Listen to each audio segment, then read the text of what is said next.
पिछले वर्ष हिंदी भाषा को देश की आधिकारिक भाषा के रूप में अपनाए जाने के 75 वर्ष पूरे हुए। आप में से अनेक लोगों को मालूम होगा 14 सितंबर 1949 को संविधान सभा ने एक ऐतिहासिक निर्णय लिया था और संविधान सभा ने ही हिंदी को राजभाषा का दर्जा प्रदान किया।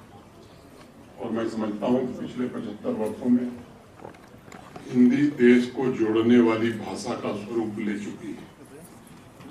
स्वतंत्रता संग्राम के दौरान हिंदी भाषा को संपूर्ण देश की भावनाओं के आदान प्रदान की भाषा माना जाता था और आजादी के पश्चात हमारे जो नीति निर्माता थे उन्होंने इस बात पर बल दिया कि हिंदी भाषा तथा राष्ट्र की अन्य भाषाएं एक दूसरे से मिलजुल कर एक दूसरे के सामंजस्य से हर भाषा को विकसित करने का प्रयास करें। ये सच है कि भारत एक बहुभाषी देश है। आधिकारिक रूप से अगर हम देखें तो मोटे तौर पर 453 जीवित भाषाएं हमारे देश में बोली जाती हैं और हमारे इलाके में कहावत है, कोस कोस पर पानी बदले 4 कोस पर पानी। माने हर कोस माने मोटा मोटी समझिए कि 2 किलोमीटर से ज्यादा आप चलेंगे तो पानी का स्वाद बदल जाएगा और 4 कोस पर पानी माने 8 किलोमीटर से ज्यादा अगर आप चले तो भाषा भी बदल जाएगी। भाषाओं की अनेकता, भाषाओं की विविधता, ये भारत की सांस्कृतिक समृद्धि और विविधता में एकता का प्रतीक है। 453 भाषाओं के बीच हिंदी 140 करोड़ भारतवासियों को जोड़ने की मुख्य कड़ी रही है। इसका ये अर्थ कभी नहीं निकाला जाना चाहिए कि मातृभाषा को प्रोत्साहन न दिया जाए। मैं मानता हूं कि हिंदी के साथ साथ हमें अपनी सभी भाषाओं पर गर्व करना चाहिए, चाहे वो कश्मीरी हो, डोगरी हो, पंजाबी हो, उर्दू हो, मराठी हो, तमिल हो, मलयालम हो, गुजराती हो, तेलुगु हो।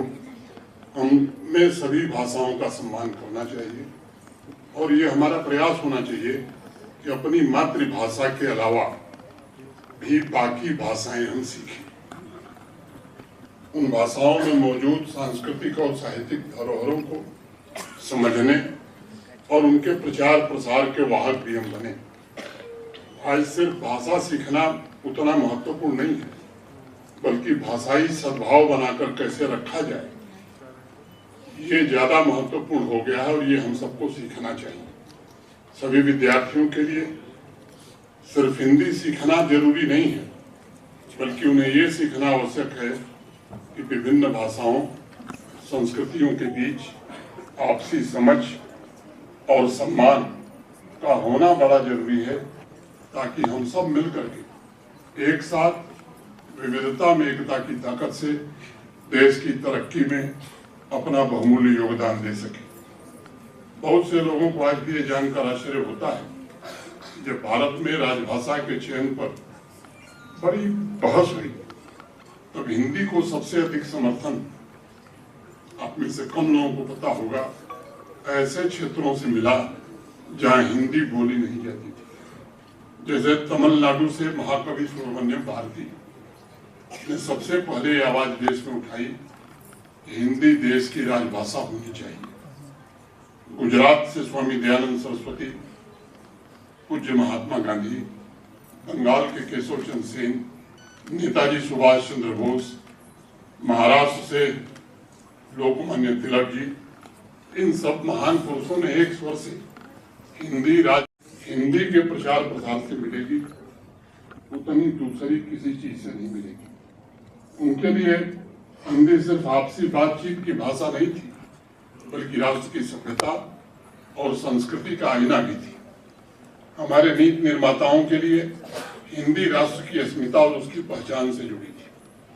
हिंदी को वो समन्वय के धागे के रूप में देखते थे और इसलिए मैं सिर्फ हिंदी नहीं बल्कि देश की विभिन्न भाषाओं को राष्ट्र की भावना और उसकी चेतना का प्रवाह मानता हूं।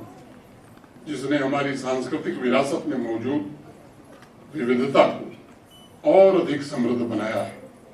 और हमारे यहाँ संस्कृति में भारतवर्ष के बारे में कहा गया, उत्तरम यत् समुद्रस्य हिमाद्रस्य दक्षिणम वर्षम तद भारतम नाम भारती यत्र संतति। भारत वो है जो हिमालय से हिंद महासागर तक की सभी विविधताओं को और विशिष्टताओं को समेटे हुए है, और इसकी हर संतान भारतीय है। मैं समझता हूँ हिमालय से हिंद महासागर तक जितनी भी भाषाएं हैं उसको जोड़ने की ताकत हिंदी में है। संविधान सभा में उस समय तमिलनाडु नहीं था, मद्रास रेजिडेंसी के प्रतिनिधि थी श्रीमती दुर्गा जी बाई। उनकी मातृभाषा तमिल थी, लेकिन जब 14 सितंबर 1949 को वो संविधान सभा में बोल रही थी तब उन्होंने कहा कि भारत की राजभाषा हिंदी के अतिरिक्त कुछ और नहीं होनी चाहिए और कुछ हो भी नहीं सकती। उन्होंने सभा के सदस्यों को बताया कि तमिलनाडु में तो बहुत पहले से ही स्कूलों में हिंदी भाषा सिखाई जाने लगी थी, और केवल विद्यार्थी नहीं बल्कि कर्मचारी, वकील तथा न्यायालयों के अधिकारी भी सच्चे दिल से हिंदी सीखने की कोशिश करते थे। मैं आप लोगों से 1923 की एक घटना का जिक्र करना चाहूँगा। सेठ जमनालाल बजाज 1923 में तमिलनाडु गए हुए थे, तब उन्हें कुछ महिला संस्थाओं में जाने का अवसर मिला। वहाँ उन्होंने सैकड़ों महिलाओं को हिंदी पढ़ते देखा, बड़े प्रसन्न हुए और उस संस्था को कुछ आर्थिक सहायता देने का प्रस्ताव रखा। उस संस्था के लोगों ने 1 रुपया लेने से मना कर दिया, और उन्होंने बड़े गर्व से कहा कि हम भी अनुभव करते हैं कि हमारी एक राजभाषा होनी चाहिए, इसलिए हम अपने ही प्रयास और अपने ही धन से इस पाठशाला को चलाना चाहते हैं। आप कल्पना कीजिए कि 1923 में हिंदी के प्रति तमिलनाडु में इस प्रकार की भावना थी। मैं बहुत दिलचस्प किस्सा आपके सामने रखना चाहूँगा। प्रख्यात स्वतंत्रता सेनानी और राजनीतिक श्री आर.वी. धुलेकर की मातृभाषा मराठी थी, लेकिन उन्होंने सबसे पहले हिंदी में काम करने और बोलने के लिए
हरदी यादव केंद्रीय विद्यालय 3, मनीषा केंद्रीय विद्यालय सीमा सुरक्षा बल हुमामा, कुमारी तेजश्री उटवाल केंद्रीय विद्यालय सीमा सुरक्षा बल हुमामा, जीनल पंडित केंद्रीय विद्यालय 3, नेहा सिंह केंद्रीय विद्यालय सीमा सुरक्षा बल हुमामा, शगुन कुमारी केंद्रीय विद्यालय 1, साकिब सलीम केंद्रीय विद्यालय 2।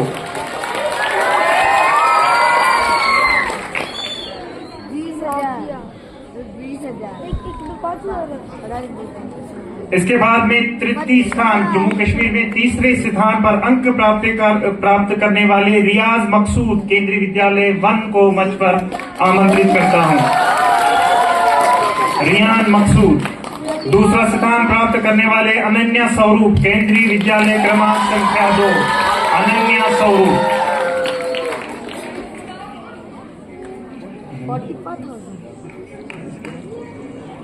प्रथम स्थान के लिए जोरदार तालियां हो जानी चाहिए। प्रथम स्थान के लिए श्रेया को मैं मंच पर आमंत्रित करता हूं, केंद्रीय विद्यालय क्रमांक संख्या 2। श्रेया केंद्रीय विद्यालय क्रमांक संख्या 2, प्रथम स्थान।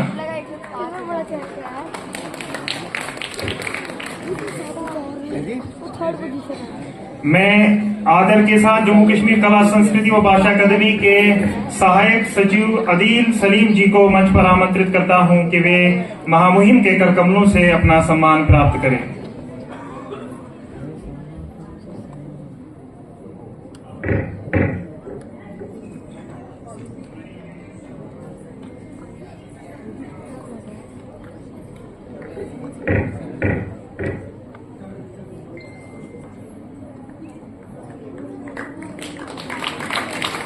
इस कार्यक्रम को पिछले 4 दिनों में भी ये हुआ था, पिछली तारीख में, और आज इसमें स्वयं सेवकों की एक विशेष भूमिका रही है। मैं स्वयं सेवकों को खुद से ही अपनी सर्टिफिकेट लाने को आमंत्रित कर रहा हूं कि वे भी महामुहिम के हाथों से अपना सर्टिफिकेट प्राप्त करें। सभी स्वयं सेवक एक साथ जल्दी से आ जाए। केंद्रीय विद्यालय सीमा सुरक्षा बल हुमामा के कक्षा 8 के विद्यार्थी चारों बच्चे एक साथ मंच पर जल्दी आ जाएंगे और महामुहिम के कर कमलों से अपना सम्मान और प्रोत्साहन ग्रहण करें।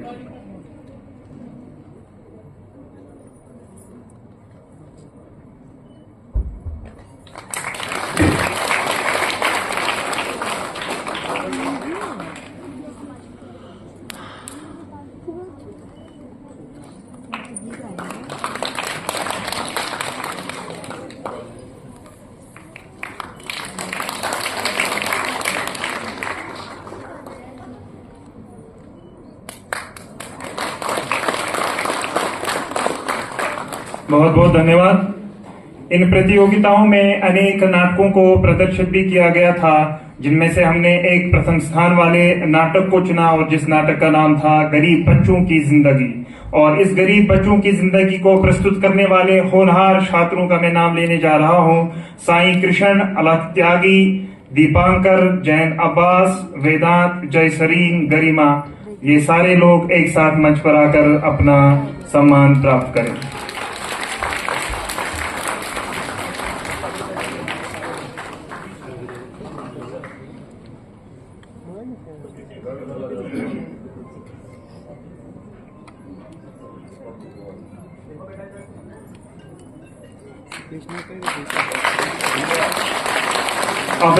अब इन शिक्षकों को सम्मानित करने का समय आ गया है, जिन्होंने कड़ी मेहनत से इन बच्चों को तैयार किया और इन प्रतियोगिताओं को सफलतापूर्वक संपन्न करने में संस्था को हर संभव सहयोग दिया। केंद्रीय विद्यालय क्रमांक 1 बटवारा श्रीनगर के शिक्षक श्री सोनू कुमार जी और सुश्री चारू गुप्ता जी कृपया मंच पर तुरंत आ जाए। इसके बाद केंद्रीय विद्यालय क्रमांक 2 हुमामा बड़गाम के श्री राजेंद्र प्रसाद मीना और श्री माधव कुमार जी कृपया यहाँ आकर मंच पर तुरंत आ जाए। इसके बाद केंद्रीय विद्यालय क्रमांक 3 पंथा चौक श्री मुकेश कुमार और श्री रोहित कुमार जी को सादर मंच पर आमंत्रित किया जाता है कि वे तुरंत मंच पर आ जाए।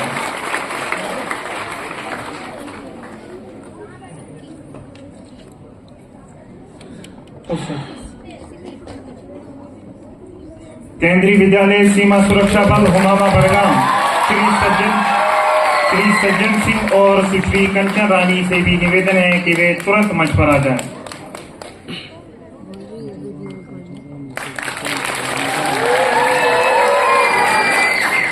अब मैं इन विद्यालयों के प्रधानाचार्यों को भी मंच पर आमंत्रित करता हूं। सबसे पहले केंद्रीय विद्यालय क्रमांक 1 गटबारा श्रीनगर श्री अमर ज्योति शर्मा जी, श्री अमर ज्योति शर्मा जी से निवेदन है कि वे मंच पर आ जाए। केंद्रीय विद्यालय क्रमांक 2 हुमामा बड़गाम श्री अनिल शर्मा जी,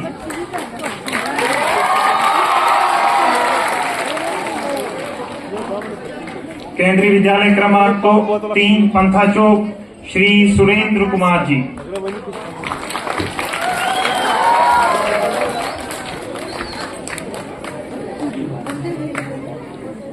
केंद्रीय विद्यालय सीमा सुरक्षा बल हुमामा बड़गाम श्री प्यारेलाल जी, प्यारेलाल जी,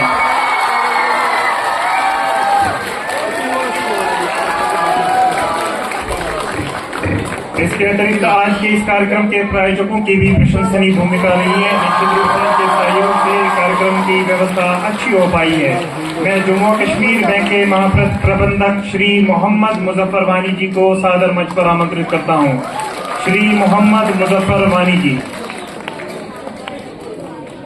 नसीर उनके स्थान पर श्री नसीर जावेद जी से निवेदन है कि वो कृपया मंच पर आ जाएं। भारतीय स्टेट बीमा निगम के एसडीएम श्रीनगर श्री विदय गुप्ता जी और सुश्री कल्पना सोलंकी जी से निवेदन है कि आप मंच पर आ जाएं। इसके बाद भारतीय स्टेट बैंक के क्षेत्रीय प्रबंधकर्ता श्री मीर मोहम्मद अकबर जी से भी निवेदन है कि वे मंच पर आ जाएं। पंजाब नेशनल बैंक के मंडल प्रमुख श्री बलबीर कुमार जी से भी निवेदन है कि कृपया मंच पर आ जाएं। प्रशस्ति स्टूडियो चूंकि हमारे एक प्रायोजक पिछले 10 सालों से इस संस्था के साथ जुड़े हुए हैं का सम्मान प्राप्त करें। हमारे बीच इलाहाबाद से आई हुई प्रसिद्ध लेखिका सुश्री कुसुम कौल व्यास जी उपस्थित हैं। कृपया आपसे निवेदन है कि आप मंच पर आकर अपना सम्मान प्राप्त करें। सांस्कृतिक कार्यक्रम के न्यायाधीश संगठन अपनी तरफ से आपकी इस परवरिश में और आपकी इस आपको तैयार करने में अपना जो योगदान दे रहा है, तो केंद्रीय विद्यालय संगठन की तरफ से आप सभी को प्रोग्राम में आपने इतना सफल प्रोग्राम दिया है। एक बार फिर से मैं इनका बहुत बहुत धन्यवाद देता हूं कि उन्होंने हमारे बच्चों को आशीर्वाद देने के लिए अपना समय दिया। समीचीन और ट्राइब्स थी, चाहे निएंडरल्स या इरेक्टर्स, जो कि कई बार ज्यादा